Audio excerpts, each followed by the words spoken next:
लेकिन हाल ही उपेंद्र कुशवाहा की गतिविधियों को देखें तो लग रहा है कि उन्होंने बीजेपी से थोड़ी दूरी बढ़ाई है।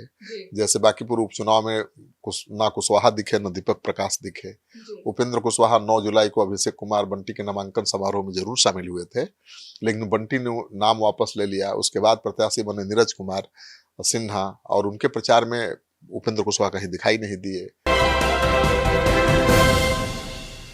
सुप्रीम कोर्ट ने सम्राट सरकार से पूछा, ना विधायक ना एमएलसी, फिर कैसे बने हैं दीपक प्रकाश मंत्री।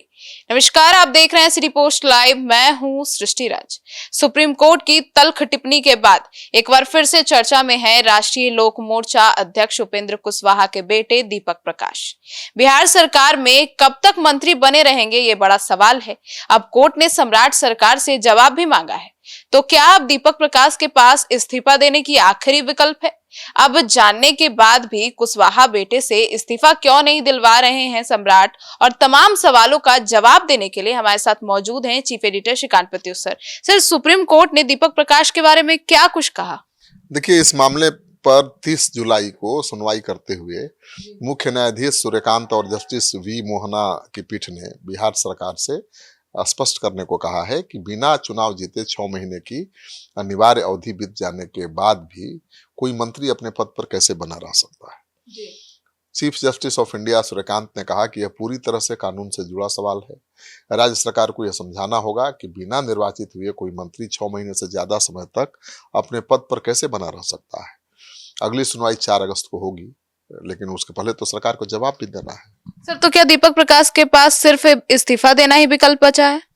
देखिए, सामाजिक कार्यकर्ता राकेश कुमार सिंह ने सुप्रीम कोर्ट में रिट याचिका दायर किया था और संविधान के आर्टिकल 164(4) के तहत बिहार सरकार के पंचायती राज मंत्री दीपक प्रकाश की पुनर्नियुक्ति को अवैध बताया था। और उनका तर्क है कि एक ही विधानसभा के कार्यकाल के भीतर सिर्फ सरकार बदलने या मुख्यमंत्री बदलने का बहाना बनाकर किसी गैर विधायक को दोबारा 6 महीने की छूट देकर मंत्री नहीं बनाया जा सकता है। याचिका में कहा गया कि पहली बार मंत्री बनने के बाद से बिना चुनाव जीते मंत्री रहने की जो 6 महीने की तय अवधि होती है, वह 20 मई 2026 को ही समाप्त हो चुकी है। याचिका के मुताबिक सरकार बदलने, इस्तीफा देने या मंत्रिमंडल के पुनर्गठन का सहारा लेकर इस 6 महीने की समय सीमा को रिसेट नहीं किया जा सकता, और उसी पर सुप्रीम कोर्ट ने तल्ख टिप्पणी की है, सरकार से जवाब मांगा है। सर, तो दीपक प्रकाश को मंत्री बनाए जाने को लेकर अब क्या सवाल उठ रहे हैं? इसलिए उठ रहा है ना, दीपक प्रकाश को 20 नवंबर 2025 को तत्कालीन मुख्यमंत्री नीतीश कुमार के नेतृत्व वाली सरकार में मंत्री बनाया गया था। उस समय वह न तो विधानसभा के सदस्य थे और न ही विधान परिषद के। बिना चुनाव जीते मंत्री रहने की उनकी 6 महीने की अवधि समाप्त होने से पहले ही 15 अप्रैल 2026 को नीतीश सरकार गिर गई, और या कहीं नीतीश कुमार ने इस्तीफा दे दिया, मुख्यमंत्री बदल गए, मंत्रिपरिषद भंग हो गई। इसके बाद 7 मई 2026 को सम्राट चौधरी के नेतृत्व में बिहार में नई सरकार बनी, और इस नई सरकार में दोबारा दीपक प्रकाश को पंचायती राज मंत्री की शपथ दिला दी गई, जबकि वो कोई चुनाव नहीं जीते थे और न ही विधान परिषद गए थे।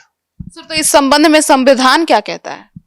किसी भी व्यक्ति को भले वह राज्य विधानमंडल के किसी भी सदन, विधानसभा या विधान परिषद का सदस्य नहीं है, मंत्री बनाया जा सकता है, लेकिन शर्त यह है कि उसे नियुक्ति की तारीख से लगातार 6 महीने के भीतर किसी भी एक सदन की सदस्यता जरूरी है।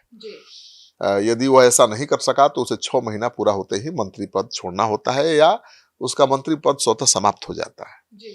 इस मामले पर 30 जुलाई को सुनवाई करते हुए मुख्य न्यायाधीश सूर्यकांत और जस्टिस वी मोहना की पीठ ने बिहार सरकार से स्पष्ट करने को कहा है कि बिना चुनाव जीते 6 महीने की अनिवार्य अवधि बीत जाने के बाद भी कोई मंत्री अपने पद पर कैसे बना रह सकता है।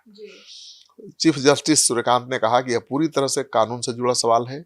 राज्य सरकार को यह समझाना होगा कि बिना निर्वाचित हुए कोई मंत्री 6 महीने से ज्यादा समय तक पद पर कैसे बना हुआ है, तो तल्ख तेवर है और एक बड़ा एक्शन हो सकता है। जी, तो सर, सुप्रीम कोर्ट ने अपने 2001 के फैसले को दोहराते हुए दीपक प्रकाश की मंत्री की कुर्सी छीन ली जाएगी, ऐसा बात भी कहा है। देखिए, 2001 में सुप्रीम कोर्ट ने ऐसे ही एक केस में ऐतिहासिक फैसला दिया था। याचिकाकर्ता राकेश कुमार सिंह ने उस फैसले का जिक्र इस केस में भी किया है। अगर सुप्रीम कोर्ट 2001 वाले अपने एसआर चौधरी फैसले की कड़ाई से व्याख्या करता है तो दीपक प्रकाश की पुनर्नियुक्ति को असंवैधानिक और शून्य घोषित किया जा सकता है। 9 सितंबर 1995 को पंजाब के तत्कालीन मुख्यमंत्री हरचरण सिंह बराड़ की सलाह पर तेज प्रकाश सिंह को पंजाब का कैबिनेट मंत्री बनाया गया था। मंत्री बनने के समय तेज प्रकाश सिंह पंजाब विधानसभा के सदस्य नहीं थे। तेज प्रकाश सिंह 8 मार्च 1996 तक यानी 6 महीने के अंदर विधायक नहीं बन सके। संवैधानिक बाध्यता के कारण उन्होंने 6 महीने की अवधि समाप्त होने पर मंत्री पद से इस्तीफा दे दिया। लेकिन फिर वही सवाल कि भाई फिर दोबारा मंत्री कैसे बना दिया गया उनको? सर, उन्हें दोबारा मंत्री कैसे बना दिया गया? उसी विधानसभा के कार्यकाल के दौरान पंजाब में कांग्रेस सरकार का नेतृत्व बदला और राजिंदर कौर भट्टल नई मुख्यमंत्री बनी। उन्होंने मुख्यमंत्री बनते ही 23 नवंबर 1996 को तेज प्रकाश सिंह को दोबारा मंत्री पद की शपथ दिला दी, जबकि वह तब भी विधानसभा के सदस्य नहीं थे। उस समय भी सामाजिक कार्यकर्ता SR चौधरी ने तेज प्रकाश की इस पुनर्नियुक्ति को पंजाब और हरियाणा कोर्ट में चुनौती दी, लेकिन हाई कोर्ट ने याचिका खारिज कर दी। इसके बाद मामला सुप्रीम कोर्ट पहुंचा। याचिकाकर्ता का मुख्य तर्क था कि बिना चुनाव जीते एक व्यक्ति को 6 महीने की अवधि बीतने के तुरंत बाद उसी विधानसभा के कार्यकाल में दोबारा मंत्री बनाना संविधान के प्रावधानों के अनुकूल नहीं है, तो उसका मजाक उड़ाने के समान है।